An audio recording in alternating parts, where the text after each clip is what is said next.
नमस्कार,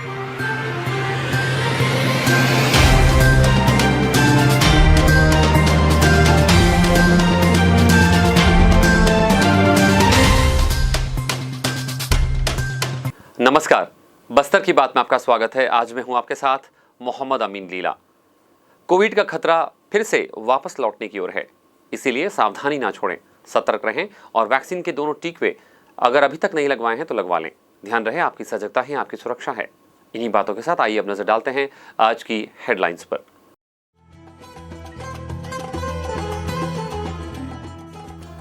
lieutenant general Gurbir Pal Singh NCC के महानिदेशक का बस्तर दौरा।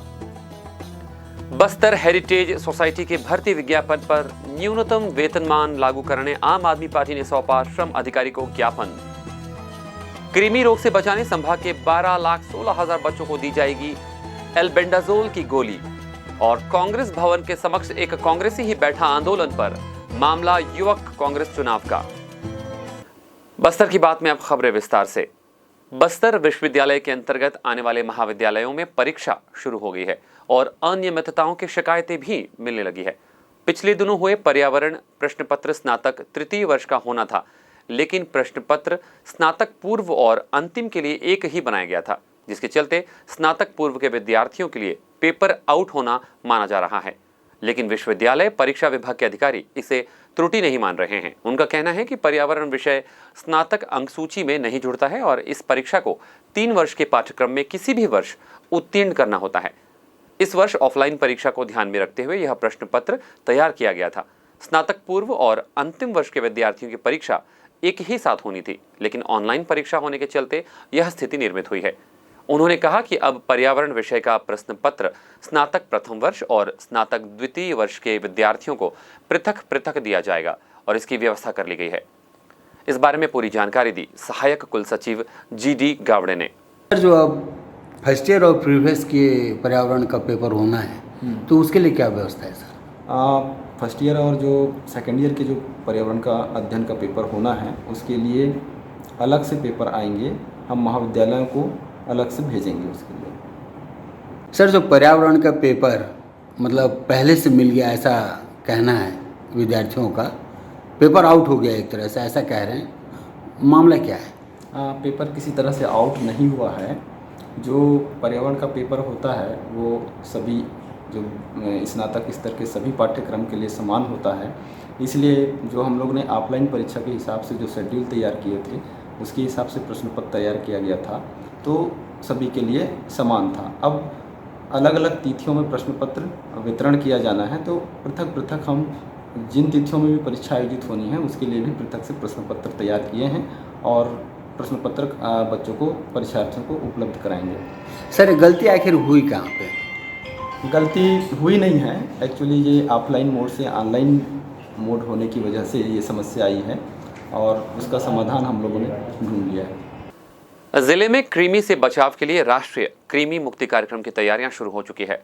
27 अप्रैल को ऑनलाइन जिला स्तरीय कार्यशाला में कृमि मुक्ति कार्यक्रम के सफल क्रियान्वयन को लेकर अंतर विभागीय चर्चा हुई। 5 मई से 10 मई तक चलने वाले इस कार्यक्रम में बस्तर संभाग के करीब 12,16,000 बच्चे लाभान्वित होंगे। वहीं बस्तर जिले में 3,34,000 बच्चों को कृमिनाशक दवा पिलाई जाएगी। मुख्य चिकित्सा और स्वास्थ्य अधिकारी डॉक्टर RK चतुर्वेदी ने बताया कि बस्तर में बच्चों को कृमि रोग से बचाने के लिए एल्बेंडाजोल की गोली खिलाई जाएगी। बच्चों के समग्र स्वास्थ्य को बढ़ावा देने, पोषण की स्थिति में सुधार करने और उन्हें गुणवत्तापूर्ण जीवन उपलब्ध कराने के उद्देश्य से यह कार्यक्रम साल में 2 बार आयोजित किया जाता है। बस्तर में राज्य से प्राप्त 3,66,000 कृमिनाशक एल्बेंडाजोल की गोलियों का वितरण जिले के समस्त ब्लॉक में किया जा चुका है। राष्ट्रीय कृमि मुक्त दिवस कार्यक्रम 5 मई से 10 मई तक मनाया जाएगा। कार्यक्रम के दौरान कोविड संबंधित दिशा निर्देशों का पालन भी किया जाएगा। छत्तीसगढ़ NCC जगदलपुर के कमान अधिकारी कर्नल अजय धवन के निर्देशन में 27 अप्रैल को 9 और 10 छत्तीसगढ़ कंपनी NCC जगदलपुर का निरीक्षण lieutenant general Gurbir Pal Singh AVSM VSM महानिदेशक के द्वारा 27 अप्रैल को किया गया। विजिट के दौरान में महानिदेशक को शासकीय PG महाविद्यालय जगदलपुर के NCC कैडेटों द्वारा गार्ड ऑफ ऑनर से सम्मानित किया गया। महानिदेशक ने NCC कैडेटों का हौसला अफजाई करते हुए उन्हें देश सेवा और उन्नति के कार्य में निरंतर सक्रिय रहने का आग्रह किया। आइए उन्होंने क्या कहा सुनवाते हैं आपको। सर, आपका बस्तर दौरा है, यहाँ आपने क्या देखा?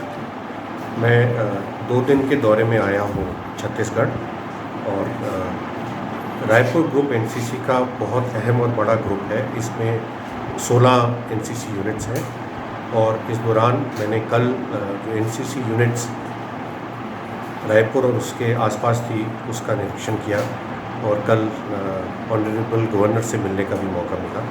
दूसरे चरण में मैं जगदलपुर आया हूँ, और जो एनसीसी यूनिट्स जगदलपुर के आसपास हैं उनका मैं निरीक्षण करूँगा। मेरे को बहुत खुशी है देख के कि हमारी एनसीसी यूनिट्स बहुत उम्दा काम कर रही हैं और बहुत अच्छी ट्रेनिंग कर रही हैं। हमारे पास इस पूरे ग्रुप में तकरीबन 25,000 कैडेट्स हैं, और हर प्रकार की ट्रेनिंग और एनसीसी यूनिट्स हैं। एयर एनसीसी यूनिट्स हैं, नेवल एनसीसी यूनिट है, घुड़सवार की एनसीसी यूनिट्स हैं, और यहाँ पे जो कैडेट्स हैं हर एनसीसी एक्टिविटीज़ और ट्रेनिंग में बढ़ चढ़ कर हिस्सा ले रहे हैं। अभी जबकि कोविड की सिचुएशन में सुधार हुआ है, तो हमने अपनी कॉन्टैक्ट ट्रेनिंग और कैंप ट्रेनिंग शुरू कर दी है, और जो भी हो सकेगा एनसीसी का अपने देश निर्माण में और समाज सेवा के लिए एनसीसी उसके लिए काम करेगी। सर, क्या संदेश देना चाहेंगे कैडेट्स को? एनसीसी का जो मुद्दा है वो है हमेशा नेशन फर्स्ट, और एनसीसी का एम और एनसीसी ट्रेनिंग का एम है कि सारे कैडेट्स को, हमारे छात्रों को देश का एक अच्छा नागरिक बनाना और उसमें देश प्रेम की भावना देना। तो मेरी यही संदेश है कैडेट्स के लिए। आपने एक बार यूनिफॉर्म पहन ली है तो नेशन फर्स्ट, देश सबसे प्रथम। धन्यवाद, थैंक यू।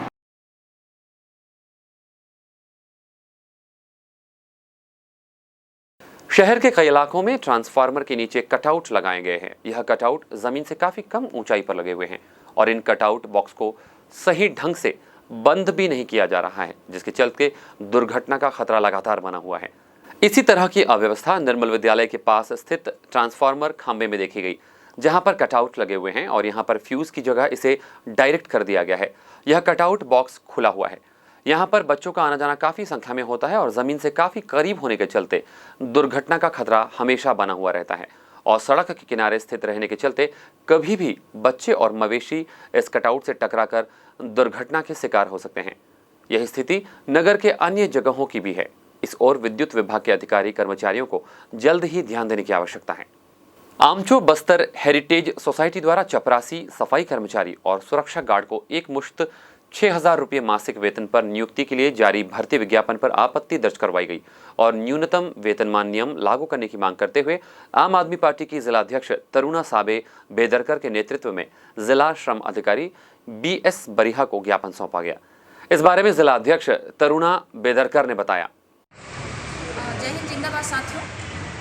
आज हमने श्रम अधिकारियों को ज्ञापन सौंपा है। मुद्दा ये है कि पूरे छत्तीसगढ़ के अंदर और बस्तर के अंदर जो लोग हैं, जो शासकीय सर्विस में हैं या किसी संस्था में काम करते हैं, उनके साथ किसी प्रकार का शोषण ना हो, इसके लिए मिनिमम वेतनमान पूरे प्रदेश भर में लागू किया गया है। अभी वर्तमान में आमचो बस्तर हेरिटेज सोसाइटी का एक विज्ञापन हमारे सामने आया है, जिसमें जो रिक्त पद जो दिया गया है, जिसमें सफाई कर्मी है, चपरासी है, और जो जितने भी नीचे वर्ग के कर्मचारी हैं, उनको मिनिमम वेतन लागू ना करते हुए 6,000 वेतनमान जो है वो ऑफर किया गया है।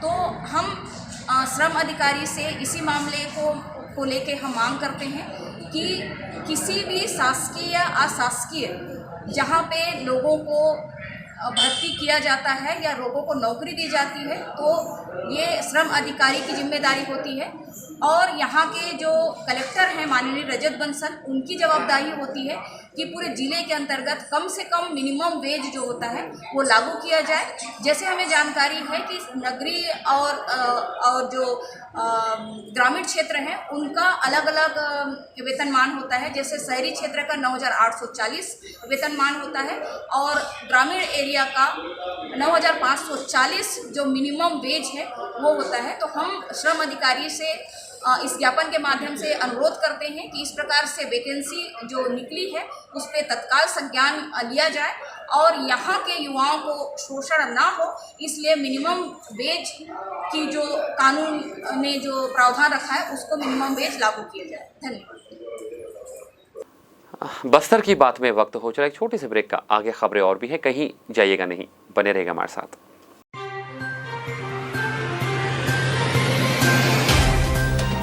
सफर जगतुगुड़ा से जगदलपुर का नित नई करवट लेता शहर हमारा, चौक चौराहों से होता हुआ विकास की गाथाएं गढ़ता बस्तर हमारा, कई रंगों से सराबोर कितनी ही कहानियों को समेटे, कहीं विकास के सोपान तो कहीं सरकारी दावे और उनका सच।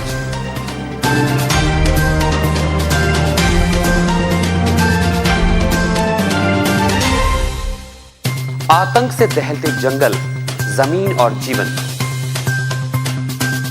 साहस और धैर्य से करवट लेती जिंदगी, राजनीति की चौसर के जाने अनजाने दांव, व्यवस्था की खूबी, कमी और खामी,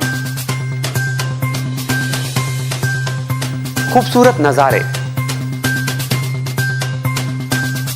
अब होगी हर बात हमारे साथ, बस्तर की बात।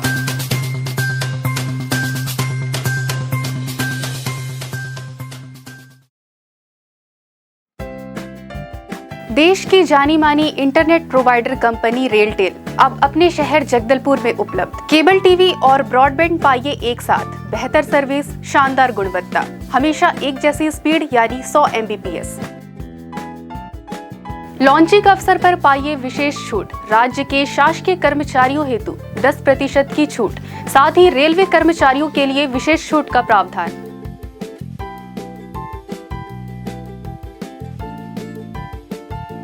इंटरनेट कनेक्शन हेतु तत्काल अपने केबल ऑपरेटर से संपर्क करें या कॉल करें 9425262386 पर या 9617185020 पर।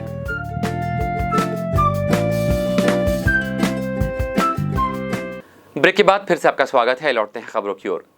प्रकृति बचाओ समिति के सदस्यों ने गुरुवार की सुबह नगर के विभिन्न क्षेत्रों का भ्रमण कर ऐतिहासिक कुओं की स्थिति के संबंध में जानकारी हासिल की। इसी क्रम में समिति के सदस्यों ने पुराने बस स्टैंड स्थित कुएं का निरीक्षण किया। कुएं में असामाजिक तत्वों द्वारा शराब की बोतलें, पॉलिथीन और अन्य सामान डाले जाने से दुख व्यक्त करते हुए समिति के सदस्यों ने कहा कि यह हमारे शहर की धरोहर है। इन सभी कुओं को अतिक्रमण मुक्त कर संरक्षण किया जाना जरूरी है। प्रकृति बचाओ समिति के अध्यक्ष दशरथ कश्यप ने क्या कहा, आइए सुनते हैं। प्रकृति बचाओ समिति के सभी सम्मानीय जनों के साथ आज हम जगदलपुर शहर का ऐतिहासिक धरोहर के रूप में स्थापित कुओं की खोज में निकले हुए हैं। हम आज आप सभी के साथ जहां मौजूद हैं, ये कुआं जगदलपुर कोतवाली और शहर के मुख्य द्वार में स्थित कुआं है। इस कुआं की स्थिति देखिए कि पूरे असामाजिक तत्वों के द्वारा इसे दूषित किया जा रहा है। हम राज्य शासन, जिला प्रशासन और निगम से आग्रह करते हैं कि इसे संरक्षित रखा जाए जनहित में। इसी तरह समिति के सदस्य मदन मोहन आचार्य ने भी अपनी बातें रखी। मैंने मतलब अब तक जगदलपुर में कितने कुओं का निरीक्षण कर चुके हैं? जी रियासतकालीन जगदलपुर में बस्तर रियासत के द्वारा बहुत सारे कुएं शहर के अंदर बनाए गए थे, जिसमें अभी दलपत सागर के किनारे जो कलागुड़ी बनी है उसमें एक बहुत बड़ा कुआं है जिसकी साफ़ सफाई अच्छे ढंग से नहीं हुई है। अभी लक्ष्मी नारायण मंदिर है, माता मंदिर है, कृष्ण मंदिर, पुराना बस स्टैंड जहां हम लोग अभी खड़े हैं, पार्श्वनाथ चौक, गोल बाज़ार और सिटी ग्राउंड, इन कुओं के बारे में तो हम लोग जानते हैं और हम लोग इस बात की कोशिश कर रहे हैं कि इन कुओं को संरक्षित और संवर्धित किया जाए ताकि जो पानी रिचार्ज भी हो सके शहर के भीतर और इन कुओं के पानी का अच्छा उपयोग भी हो सके। तो इसी उद्देश्य से हम लोग इस बात की कोशिश कर रहे हैं कि नगर निगम और जिला प्रशासन द्वारा इन कुओं की देखरेख की जाए और इनके पानी का उपयोग भी किया जाए। सबसे बड़ी बात है कि ये हमारे ऐतिहासिक और प्राकृतिक जल स्रोत है। यदि ये जेल फ्लोर रहेंगे तो वाटर भी रिचार्ज होगा, अंदर पानी भी जाएगा और सुविधा भी होगी। कांग्रेस भवन के समक्ष गुरुवार को एक कांग्रेसी कार्यकर्ता राकेश चौधरी अनिश्चितकालीन भूख हड़ताल पर बैठ गए हैं। उनकी मांग है कि युवा कांग्रेस पदाधिकारियों का चुनाव सर्वसम्मति से हो या फिर आगामी 2023 में होने वाले विधानसभा चुनाव के बाद ये चुनाव करवाया जाए। इन दिनों युवा कांग्रेस का चुनाव चल रहा है। गुरुवार को नामांकन की अंतिम तिथि थी।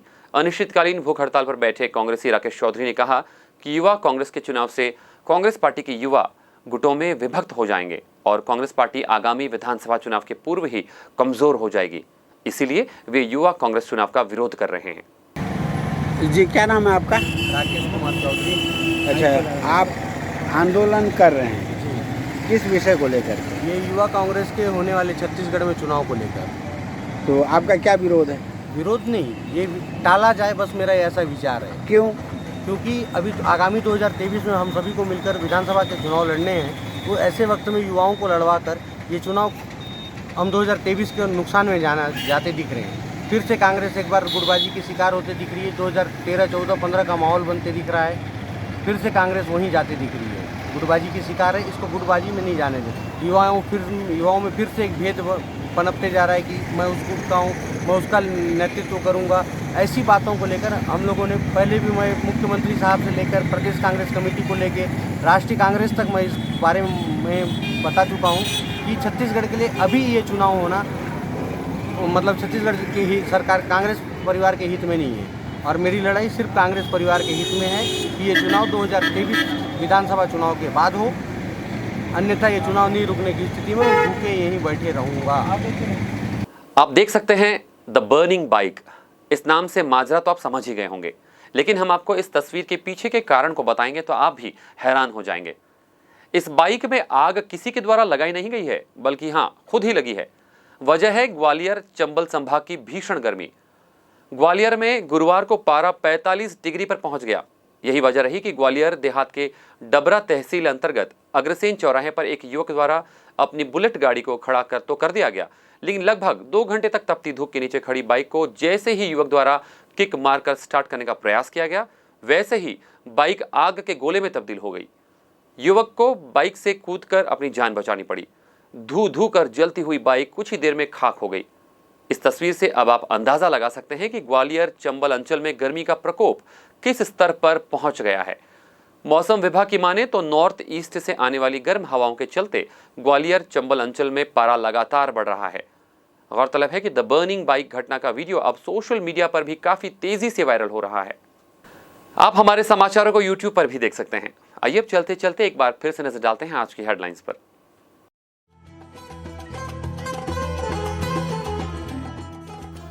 Lieutenant general Gurbir Pal Singh NCC के महानिदेशक का बस्तर दौरा। बस्तर हेरिटेज सोसाइटी के भर्ती विज्ञापन पर न्यूनतम वेतनमान लागू करने आम आदमी पार्टी ने सौंपा श्रम अधिकारी को ज्ञापन। कृमि रोग से बचाने संभाग के 12,16,000 बच्चों को दी जाएगी एल्बेंडाजोल की गोली। और कांग्रेस भवन के समक्ष एक कांग्रेसी ही बैठा आंदोलन पर मामला युवक कांग्रेस चुनाव का।